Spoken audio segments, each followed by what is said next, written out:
Hey, good morning. Chuck here with Apple Drains.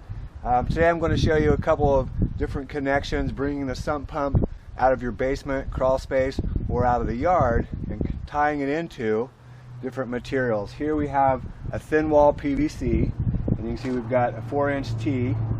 There's a little insert. This is a 3x4, and this is an 1.5 to 3-inch Schedule 40 PVC, because this is Schedule 40 and this is thin wall. So this is the line that comes from the sump pump. Okay, so let's take a look. We've got 1.5 PVC Schedule 40 coming from the sump pump.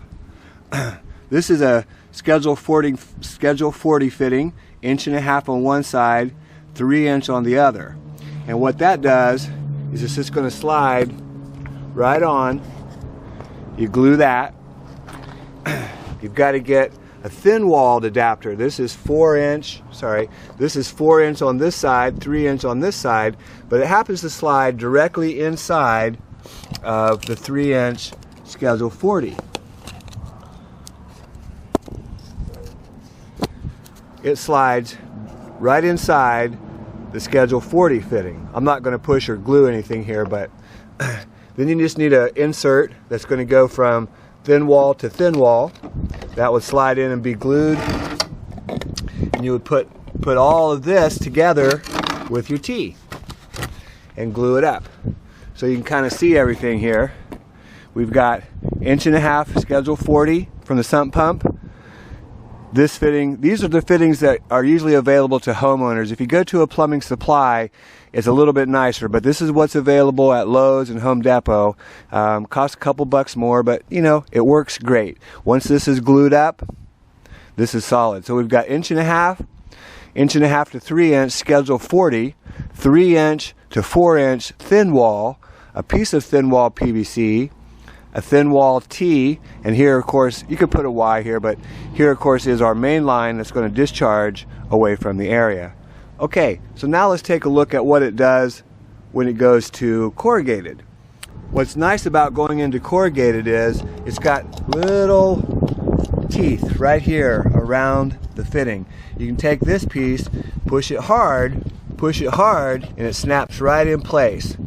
So it's nice and tight. Next you'd put your 3-inch Schedule 40 over top, and I'm not going to tighten them up directly. Your 1.5 goes straight in. So we've got from the sump pump coming down into our downspout drain, or wherever this drain is going. I like to call it a downspout drain because that's usually what you tie into, and of course that would lead out to the street, to the curb, or just to the low spot in the backyard, but hopefully you're sending it out to the street. Okay, so this is Chuck with Apple Drains, reminding you that if you believe you can do something, I guarantee you can do it. Have a great day.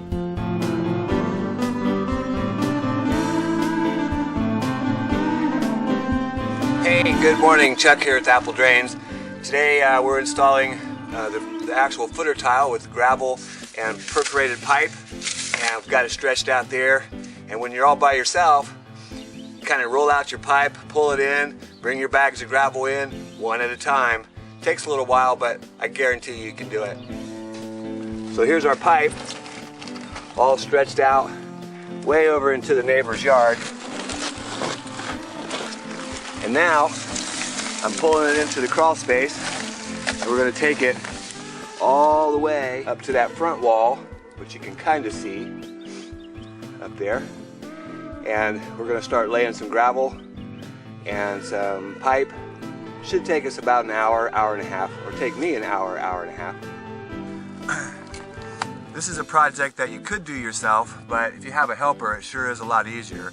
You know, these bags weigh about 40 to 50 pounds, and you got to drag them back. Of course, you're crawling, and it does take a while. It takes a lot of labor, but we did the hard part yesterday, and that was trenching out along the perimeter. So I'd say it'd take about an hour and a half, and I'll have this done.